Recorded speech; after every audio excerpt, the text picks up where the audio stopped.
The reason most men get turned down has nothing to do with their looks or their confidence. It has everything to do with how they approach the moment. They push forward when they should be drawing someone closer. But there's a different way to move, one where the right kind of question doesn't create pressure at all, it creates connection. And when you get that right, she doesn't back away, she moves toward you. Let's start with something that doesn't get said enough. Most men aren't afraid of closeness. What they're actually afraid of is that specific moment when they reach for something and the other person goes cold. That pause, that shift in energy, that wall that suddenly appears. It feels like the floor dropping out. But here's what changes everything. There is a way to invite intimacy that carries no desperation in it, no pressure, no risk of that crushing silence afterward. It's not manipulation, it's not force, it's something much more intelligent than either of those things. It's a genuine understanding of how women emotionally arrive at the decision to be close with someone. And that's exactly what this is about. Before going any further, there's one thing worth locking in because it reframes everything else. Women don't reject intimacy. What they reject is the feeling that surrounds it. If the emotional atmosphere feels off, the answer is no. If it feels right, the answer arrives on its own. The goal is to make it feel right, and there's a very specific way to do that. Start with the foundation, which is understanding how women actually make these decisions. Almost every man who faces rejection in this area is making one of the same predictable mistakes. He asks too bluntly. He asks before the moment is ready. He asks with nervous, twitchy energy, or he asks without ever building any emotional depth first. And the reason all of these fail is the same. Women don't arrive at intimacy through logic. They arrive through emotion. The moment she feels safe, genuinely understood, desired but not hunted, emotionally in sync with someone, that's when the door opens. So the goal today is to walk through exactly how to create that without ever coming across as needy, without making her feel uncomfortable, and without setting yourself up for rejection. There's something about female psychology that most men never account for, and it's critical. Women experience desire in a completely different way than men do. For most men, attraction is immediate and physical. Someone catches your eye and your body reacts in seconds. But for women, attraction doesn't work like a switch. It works like a slow build. It accumulates across time and experiences and emotional moments. It grows through context, through feeling safe, through anticipation. This is why a woman can meet someone, feel completely neutral, and then 3 weeks later find herself genuinely drawn to that same person. She wasn't being difficult. Her attraction simply needed time and the right emotional experiences to develop. Once you understand that, you stop trying to rush things. You stop pushing. Instead, you start creating the conditions where her desire naturally rises on its own. The first and most important principle is this: never ask directly. Seriously, this one idea alone can shift everything. A direct proposal for intimacy doesn't land the way men think it will. Women don't respond to direct requests. They respond to emotional invitations. And those two things are completely different. A direct ask creates pressure. Pressure creates resistance, and resistance becomes rejection. But a subtle emotional invitation changes the entire dynamic. She doesn't feel like something is being forced. It feels organic. It feels like something that's just happening naturally. And most importantly, she feels like the decision belongs to her. When a woman feels like the choice is genuinely hers, she almost never says no. Think about the last time someone tried hard selling you on something. The moment you felt that push, what happened? You pulled back even if you were interested 5 seconds earlier. The pressure itself killed it. Intimacy works exactly the same way. When a man says something like, "Should we take this further?" or "Do you want to come back with me?" he's turning the moment into a transaction. He's forcing her conscious mind to evaluate the situation, and the conscious mind is exactly where doubt lives. But when you create an emotional invitation instead, you're not speaking to her thinking mind. You're speaking to something deeper. You're creating a feeling rather than asking a question, and feelings don't get rejected the way questions do. Here's the psychology underneath that first principle. What you're doing is giving her the space to walk into intimacy emotionally rather than being asked to step through a door you're holding open. You do this by creating an environment where she feels safe with you, connected to you, and genuinely curious about what comes next. There are 3 emotional switches that need to be active before a woman will move toward intimacy: safety, trust, anticipation. If even one of those is missing, she holds back. The good news is that you don't have to beg for any of them. You create them. Safety doesn't mean she's known you for years. It means she senses that you won't judge her, you won't pressure her, and she won't regret it. Safety is communicated through how emotionally grounded you are. When you're calm and steady and not reactive, she feels safe. Trust builds when what you say lines up with what you do. When you tell her you're not trying to rush anything, and then you genuinely don't rush anything. When you respect where she is without making her feel bad for being there. Trust is what allows her to be vulnerable, and anticipation is the chemical magic. It's the tension that builds in the space between what's happening and what could happen. It's created through restraint, through suggestion, through leaving things deliciously unfinished. Most men focus entirely on being attractive and completely skip these 3 switches. They work on being charming and funny and impressive, all worthwhile things. But they forget that none of that converts into intimacy unless she already feels safe, trusting, and in a state of building anticipation. The second principle is what you might call the soft withdrawal effect, and it's one of the most elegant psychological moves available. Instead of leaning toward intimacy, you gently lean away from it. Not coldly, not rudely, just comfortably. You signal that you're perfectly fine with connection, but you're not demanding it. This does 2 things at once. It removes all pressure from the room, and it creates emotional space where she begins moving toward you. Women feel genuinely safe with a man who doesn't rush. Not because he doesn't want closeness, but because he respects the energy of the moment. When she senses that you're not trying to extract anything from her, she starts coming toward you on her own.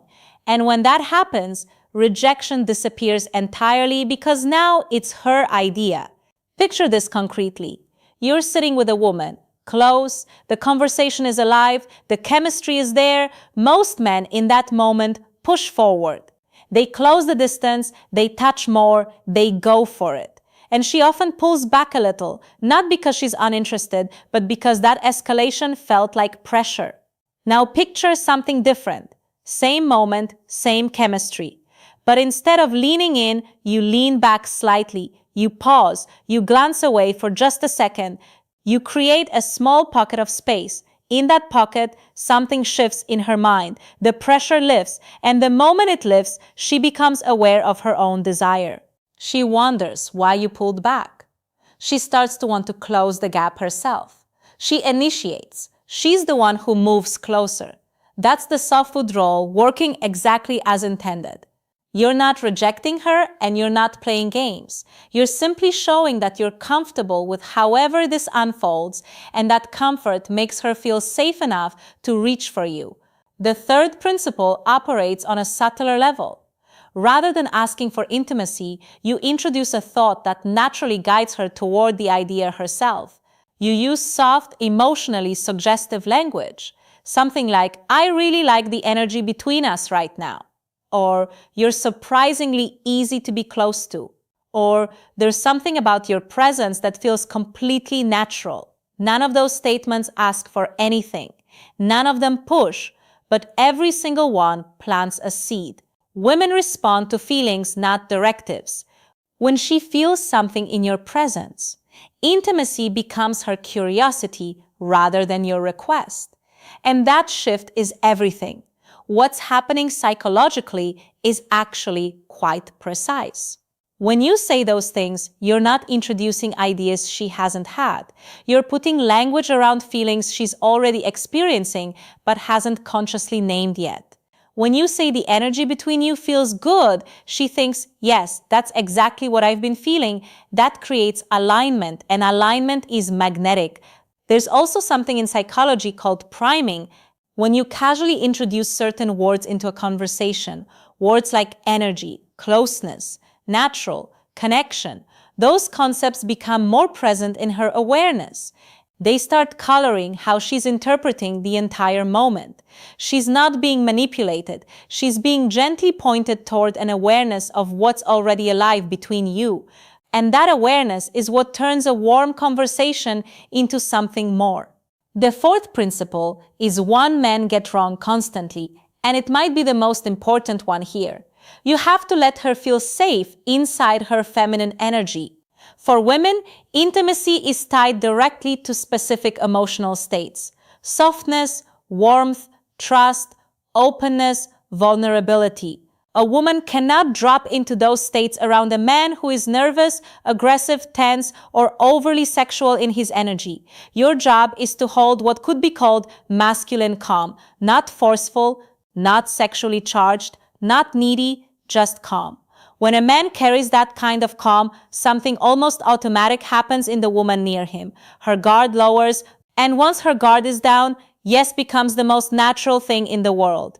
Masculine calm is frequently misunderstood. It's not emotional silence, it's not being a statue.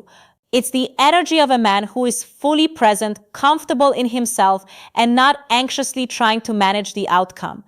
It's the difference between a man who keeps checking for approval and a man who simply allows the moment to exist without forcing it anywhere.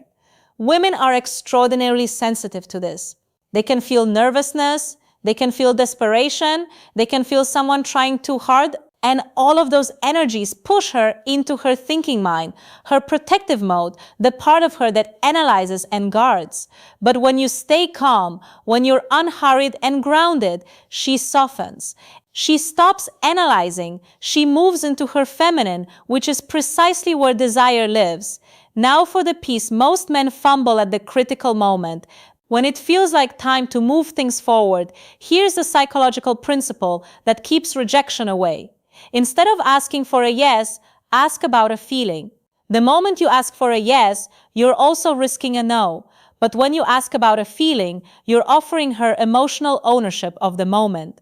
Instead of, do you want to, you say something like, does this feel too fast for you? Or, do you feel comfortable here with me right now? Notice what that does. You're not pressuring her, you're handing her control. And when she has control, she feels safe. And when she feels safe, she chooses closeness herself. This works because it reframes the entire question. You're not asking her to accept or reject you. You're asking her to check in with her own experience. That's a much gentler place to go. When a man says, do you want to come back with me? She has to think about what he'll think of her either way, what it means, whether she's ready, whether it's too fast. But when you ask, does this feel too fast for you? The only thing she has to consider is what she actually feels right now. And here's the beautiful part. If she says it feels a little fast, you haven't been rejected. You've been given information. You can respond with something like, that's completely fine. I'm not trying to rush a single thing. I'm genuinely just enjoying being here with you. Now she feels heard. She feels respected. She feels safe.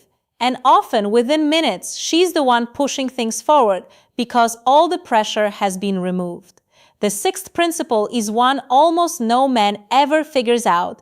A woman doesn't decide to be intimate with you based on how much you want her. She decides based on how clearly she feels that you want her, but without you losing your composure in the process. Too much desire reads as pressure. Too little reads as disinterest. Desire held in balance reads as attraction.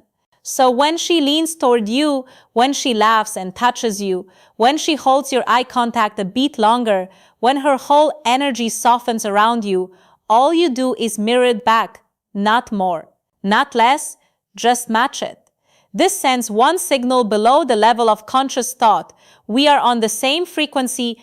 That alignment is one of the most powerful psychological signals for intimacy that exists. Mirroring runs deep in human wiring. From the very beginning of life, we learn what connection feels like through being mirrored. When a baby smiles and gets a smile back, it learns it is seen, it is understood, it is safe. That same mechanism is operating in adult intimacy. When a woman shows you something vulnerable, something that hints at desire, and you reflect it back at the right level, not overwhelm it and not dismiss it, but simply match it, she feels understood at something deeper than words. Most men fail here in one of two directions. They underrespond, which makes her feel foolish for showing interest. Or they overrespond, which makes her feel like she's opened something she can't control.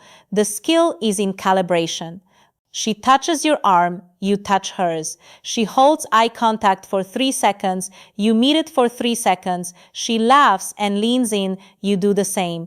What you're creating is a rhythm, a back and forth, and inside that rhythm, intimacy rises naturally without either of you having to ask for it. The final piece is the one that closes everything beautifully without a trace of desperation. Instead of asking for intimacy, you simply name the moment. You say something like, "This feels really good," or "It's almost strange how comfortable this is," or "There's something really gentle about your energy right now." When you do that, you're not making a request. You're letting the moment itself do the inviting. Women follow emotion. Emotion lives in the present moment. Naming the moment removes pressure, removes awkwardness, and removes the possibility of rejection entirely. What makes this last technique so effective is the psychological shift it creates. You're no longer the one reaching for something. The moment itself is generating the desire. You're not the wanting party. The feeling between you becomes the focal point. And women are far more comfortable following a feeling than answering a request. Feelings feel real and authentic. Requests feel like transactions. When you name what's happening, you also create something shared. It's not you wanting something from her, it's both of you inside the same experience together. And shared experience is the truest foundation of genuine intimacy. If any of this landed for you, if it shifted something in how you understand these moments, pass it on to someone who could use it. Sometimes the right idea at the right time changes everything.